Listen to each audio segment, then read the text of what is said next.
민수야, 이 시간에 왜 아직도? 아, 선생님. 죄송해요. 금방 집에 갈게요. 아니다. 괜찮다. 그런데 너는 정말 매일 밤 이렇게 늦게까지 여기 남아서 공부하는 거니? 네. 집에서는 등잔불 기름도 아껴야 해서요. 여기 촛불이 더 밝거든요. 촛불이 더 밝다고? 하하, 그런 이유구나. 그런데 민수야, 너는 도대체 뭐가 되고 싶어서 이렇게 열심히 공부하는 거니? 저는 선생님처럼 되고 싶어요. 선생님처럼? 네. 선생님처럼 아이들을 가르치고 싶어요. 이 마을에도, 다른 가난한 마을에도 저처럼 배우고 싶어 하는 아이들이 많을 거예요. 그 아이들에게 꿈을 심어주고 싶어요. 꿈을 심어준다. 참 좋은 말이구나. 그럼 이렇게 하자. 이 촛불이 다 탈 때까지 함께 공부하면 어떨까? 정말요? 선생님이 저랑 함께 공부해 주시겠어요? 물론이지. 하지만 약속 하나만 하자. 이 작은 불빛처럼 내 마음속 배움에 대한 열정도 절대 꺼뜨리지 말거라. 네, 선생님. 이 불빛이 꺼져도, 바람이 불어도, 비가 와도 제 마음속 불빛은 절대 꺼지지 않을 거예요. 약속드려요. 그래, 그 마음 그대로만 간직하면 된다. 그럼 시작해볼까? 오늘은 뭘 공부하고 있었니? 한자요. 어려운 한자들이 많아서. 하지만 포기하지 않을 거예요. 좋아. 그럼 선생님이 도와주마. 하나씩 천천히 해보자. 1960년대 전라도의 작은 산골 마을. 사방이 산으로 둘러싸여 있고 전기도 들어오지 않는 이곳에서 12살 소년 민수는 살았습니다. 마을에는 20가구 남짓한 집들이 옹기종기 모여 있었고 그 중에서도 민수네 집은 가장 낡고 초라했습니다. 아버지는 논농사를 짓고 어머니는 누에를 기르며 근근히 살아가는 가난한 농가였습니다. 집은 초가집이었고 겨울이면 외풍이 스며들어 방 안이 얼어붙을 정도로 추웠습니다. 그래도 민수네 가족은 늘 화목했고 어려운 살림 속에서도 서로를 아끼며 살았습니다. 민수의 하루는 새벽 4시 달 구름소리와 함께 시작되었습니다. 먼저 우물에서 찬물로 세수를 한 뒤 소에게 여물을 주고 마구간을 청소했습니다. 그 다음 소를 끌고 논으로 나가 아버지 일을 도운 뒤 서둘러 집으로 돌아와 어머니가 준비해 주신 보리밥으로 아침을 먹었습니다. 그리고 나서야 걸어서 1시간 거리에 있는 학교로 향했습니다. 산길을 따라 걸어가는 동안 민수는 늘 꿈을 꾸었습니다. 언젠가는 이 좁은 마을을 벗어나 더 넓은 세상을 보고 싶다는 꿈을 말입니다. 낡은 고무신에 기워 입은 옷차림이었지만 민수의 눈빛만큼은 반짝였습니다. 특히 책가방을 메고 학교로 향하는 발걸음은 언제나 가벼웠습니다. 학교에서 돌아오면 해는 이미 뉘엿뉘엿 넘어가고 있었습니다. 저녁을 먹고 설거지를 도우며 어머니의 누에치는 일을 거들고 아버지와 함께 농기구를 정리한 뒤에야 비로소 민수만의 시간이 시작되었습니다. 작은 방 한구석에서 등잔불을 켜고 앉는 순간 민수는 완전히 다른 세상으로 빠져들었습니다. 등잔불의 노란 불빛이 만들어내는 작은 원 안에서 민수는 무한한 가능성을 보았습니다. 어둠이 깔린 방 안에서 그 작은 불빛만이 민수의 유일한 친구였습니다. 촛불보다도 어두운 등잔불 아래서 민수는 교과서를 읽고 또 읽었습니다. 한글을 익히고 숫자를 세고 지도 위에 낯선 땅 이름들을 외웠습니다. 서울, 부산, 대구. 그 이름들만으로도 민수의 가슴은 설레었습니다. 때로는 눈이 침침해져 글자가 흐릿하게 보이기도 했고 추위에 손이 얼어 연필을 제대로 잡을 수 없을 때도 있었습니다. 하지만 민수는 포기하지 않았습니다. 입김을 불어 손을 녹이고 눈을 비비며 다시 책장을 펼쳤습니다. 민수에게 가장 큰 영향을 준 사람은 담임 선생님인 이 선생님이었습니다. 서울에서 온 젊은 선생님은 25살의 나이에 이 시골 마을로 발령을 받아왔습니다. 처음에는 도시와 너무나 다른 환경에 적응하기 어려워했지만 순수한 아이들의 모습을 보며 점차 이곳에서의 삶의 보람을 느끼게 되었습니다. 이 선생님은 아이들에게 책 읽기의 즐거움을 가르쳐 주었습니다. 매주 한 번씩은 자신이 가져온 책들을 아이들에게 읽어주었고 세상에는 얼마나 많은 신기한 일들이 있는지 이야기해 주었습니다. 특히 민수의 학습 열정을 알아본 선생님은 방과 후에도 개별 지도를 해주었습니다. 어느 날 이 선생님은 민수에게 말했습니다. 공부를 열심히 하면 중학교에 진학할 수 있고 더 나아가 선생님이 될 수도 있다고 했습니다. 그 말을 들은 민수의 눈이 더욱 밝게 빛났습니다. 선생님처럼 아이들을 가르치고 지식을 나누어 줄 수 있다면 얼마나 보람될까 생각했습니다. 그 순간 민수의 마음에 작은 씨앗 하나가 심어졌습니다. 집에 돌아온 민수는 부모님께 중학교에 가고 싶다고 말씀드렸습니다. 하지만 현실은 녹록지 않았습니다. 중학교에 보내려면 등록금과 생활비가 필요했는데 그런 여유는 없었습니다. 게다가 민수가 중학교에 가면 집안 일손이 부족해질 것도 걱정이었습니다. 아버지는 깊은 한숨을 쉬며 고개를 저었고 어머니는 눈물을 글썽이며 미안하다고 했습니다. 부모님도 민수가 공부를 계속하기를 바라는 마음은 굴뚝 같았지만 현실적으로 불가능해 보였습니다. 그날 밤 민수는 등잔불 아래에서 더욱 간절하게 공부했습니다. 포기할 수는 없었습니다. 분명히 방법이 있을 것이라고 믿었습니다. 등잔불의 작은 불꽃처럼 민수의 마음속에도 희망의 불꽃이 타오르고 있었습니다. 그날부터 민수는 더욱 절실하게 공부에 매달렸습니다. 혹시나 장학금이라는 것이 있을지도 모른다는 희망을 품고 말입니다. 중학교 진학을 위해서는 장학금을 받아야만 했습니다. 민수는 전교에서 가장 우수한 성적을 유지해야 했고, 그러기 위해서는 더욱 치열하게 공부해야 했습니다. 이 선생님도 민수를 위해 특별히 문제집을 구해주고 어려운 부분을 개별적으로 설명해 주었습니다. 낮에는 농사일을 도우며 체력을 소진했지만 밤이면 어김없이 등잔불 앞에 앉았습니다. 기름이 떨어져 불꽃이 작아져도 추위에 손이 굽어져도 민수는 멈추지 않았습니다. 때로는 너무 피곤해서 책 위에 엎드려 잠이 들기도 했는데 그럴 때면 어머니가 조용히 들어와 이불을 덮어주곤 했습니다. 마을 사람들은 민수 가족을 이상하게 바라보기 시작했습니다.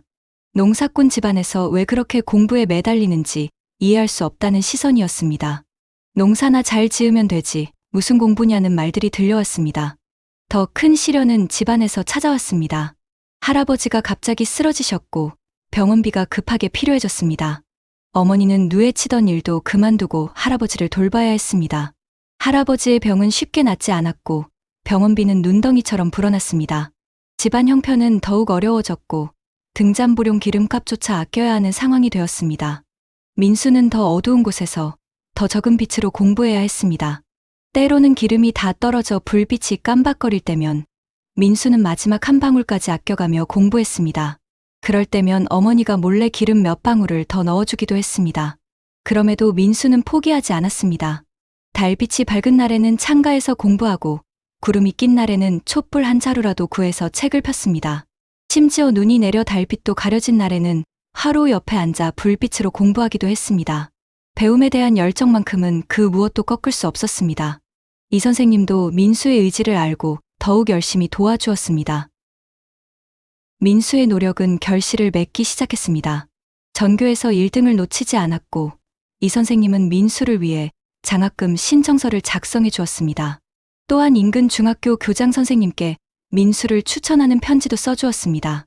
장학금 심사가 있던 날, 민수는 생애 처음으로 읍내에 나갔습니다. 처음 보는 큰 건물들과 자동차들, 그리고 전기불이 환하게 켜진 거리에 놀라면서도 민수는 당당하게 면접에 임했습니다. 면접관들 앞에서 떨리는 목소리로 자신의 꿈을 이야기했습니다. 가난하지만 당당했고 배움에 대한 열정을 솔직하게 표현했습니다. 저는 언젠가 선생님이 되어서 저처럼 어려운 환경의 아이들에게 희망을 주고 싶습니다라고 말했을 때 면접관들의 눈빛이 달라지는 것을 느꼈습니다. 며칠 후 합격 통지서가 도착했습니다. 장학금까지 받게 되었다는 소식에 온 가족이 눈물을 흘렸습니다.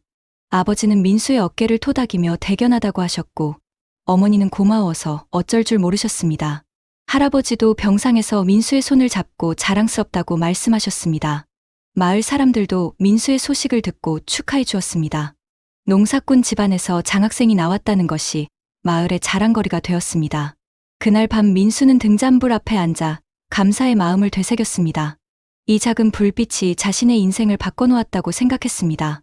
앞으로도 이 불빛처럼 꾸준하고 변함없이 노력하겠다고 다짐했습니다. 중학교 생활은 민수에게 완전히 새로운 세상이었습니다. 전기불 아래서 공부할 수 있는 것부터가 신기했습니다. 도서관에는 상상도 할 수 없을 만큼 많은 책들이 있었고 다양한 과목의 선생님들께서 지식을 전해주셨습니다. 하지만 적응은 쉽지 않았습니다.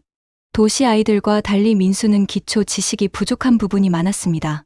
영어는 처음 접하는 과목이었고 과학 실험도 신기하면서 어려웠습니다. 민수는 다시 한번 자신만의 방법으로 극복해 나갔습니다. 기숙사에서도 다른 친구들이 잠든 후에 작은 손전등을 켜고 공부했습니다. 등잔불 아래서 기른 집중력과 인내심이 빛을 발했습니다. 점차 성적이 올라가기 시작했습니다. 처음에는 중간 정도의 성적이었지만 학기가 지날수록 상위권으로 올라섰습니다. 선생님들도 민수의 성실함과 노력을 인정해 주셨습니다. 무엇보다 민수는 고향 마을의 아이들을 잊지 않았습니다.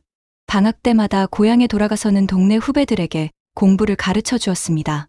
자신처럼 가난하지만 배우고 싶어하는 아이들을 보면 마음이 아팠습니다. 민수는 자신이 배운 것들을 아낌없이 나누어 주었습니다. 수학 문제 푸는 방법부터 한자 읽는 법까지 하나하나 정성스럽게 가르쳐 주었습니다. 자신이 받은 도움을 다시 나누어 주고 싶었습니다. 고등학교에 진학한 민수는 이제 확실한 목표가 생겼습니다. 사범대학에 진학해서 교사가 되는 것이었습니다. 이 선생님처럼 아이들에게 꿈과 희망을 심어주는 선생님이 되고 싶었습니다. 대학 입시를 위해서는 더욱 치열한 경쟁을 치러야 했습니다. 민수는 새벽 5시에 일어나 밤 12시까지 공부하는 생활을 반복했습니다. 등잔불 아래서 기른 체력과 정신력이 큰 도움이 되었습니다. 때로는 고향이 그리워져서 눈물이 나기도 했습니다. 부모님의 건강도 걱정되었고 경제적인 부담 때문에 가족들이 고생하는 것도 마음이 아팠습니다. 하지만 포기할 수는 없었습니다.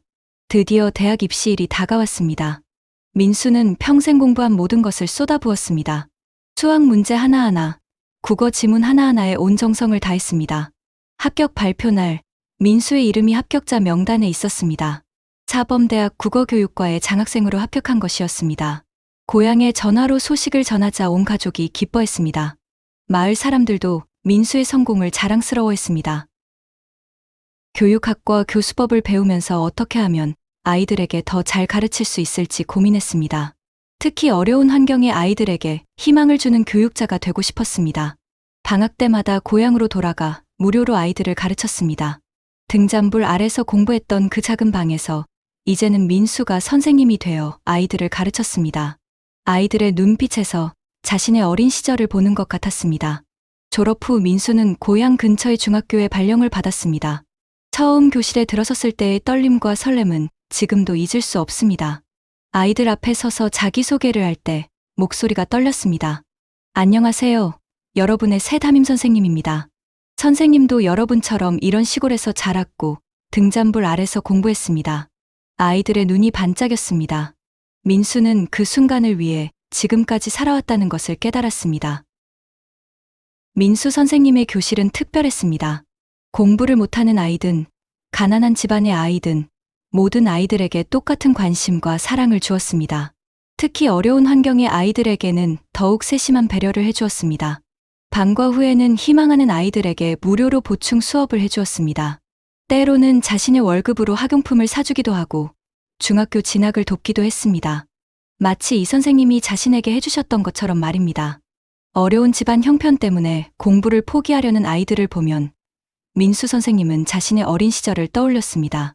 그리고 그 아이들에게 희망을 심어주기 위해 더욱 노력했습니다. 몇 년 후 민수 선생님이 가르친 첫 번째 제자들이 고등학교를 졸업했습니다. 그 중에는 서울의 명문대에 진학한 아이도 있었고 선생님을 따라 교사가 되겠다고 하는 아이도 있었습니다. 가장 기억에 남는 것은 정말 가난한 집안의 한 여학생이었습니다. 그 아이 역시 등잔불 아래서 공부하며 꿈을 키워갔고 결국 장학금을 받고 사범대에 진학했습니다. 민수 선생님은 그 아이를 보며 자신의 어린 시절을 떠올렸습니다. 선생님, 저도 선생님처럼 다른 아이들에게 희망을 주는 사람이 되고 싶어요. 그 말을 들으며 민수 선생님은 깨달았습니다. 자신이 켰던 작은 등불이 이제 더 많은 등불들을 켜고 있다는 것을, 그리고 그 불빛들이 또 다른 어둠을 밝히며 퍼져나갈 것이라는 것을 말입니다. 30년이 지난 지금 민수 선생님은 교장 선생님이 되었습니다. 그가 가르친 수많은 제자들이 사회 곳곳에서 활동하고 있습니다. 의사가 된 제자, 선생님이 된 제자, 공무원이 된 제자들이 각자의 자리에서 사회에 기여하고 있습니다. 심지어 몇 명은 서울의 큰 회사에서 일하며 성공한 사업가가 되기도 했습니다. 무엇보다 뿌듯한 것은 그들 모두가 어려운 이웃을 도우며 살아간다는 것입니다. 자신들이 받은 도움과 사랑을 다시 나누어 주며 살아간다는 것입니다. 매년 스승의 날이면 제자들이 찾아와 안부를 묻고 각자의 삶에서 어떻게 다른 사람들을 돕고 있는지 이야기해 줍니다. 그런 이야기를 들을 때면 민수 선생님은 자신의 인생이 헛되지 않았다고 느꼈습니다. 지금도 민수 선생님의 책상 위에는 작은 등잔불이 놓여 있습니다. 전기불이 환하게 비추는 교장실이지만 그 등잔불만은 항상 자리를 지키고 있습니다. 그것은 단순한 추억의 물건이 아니라 민수 선생님의 신념과 철학을 상징하는 소중한 보물입니다. 가끔 밤늦게 학교에 남아 일할 때면 민수 선생님은 그 등잔불을 켭니다. 그리고 어린 시절을 떠올리며 감사의 마음을 되새깁니다. 어둠 속에서도 꺼지지 않던 그 작은 불빛이 자신의 인생을 어떻게 바꿔놓았는지를 말입니다. 때로는 학교를 찾아오는 어려운 학생들에게 그 등잔불 이야기를 들려주기도 합니다. 포기하지 말고 꿈을 향해 나아가라고 격려하면서 말입니다. 그 불빛은 이제 한 사람의 것이 아닙니다. 수많은 사람들의 마음속에서 희망의 등불로 타오르고 있습니다. 그리고 그 불빛들은 오늘도 새로운 꿈을 품은 아이들의 길을 밝혀주고 있습니다. 어둠 속에서도 꺼지지 않는 작은 불빛. 그것이 바로 희망이고 꿈이고 사랑입니다.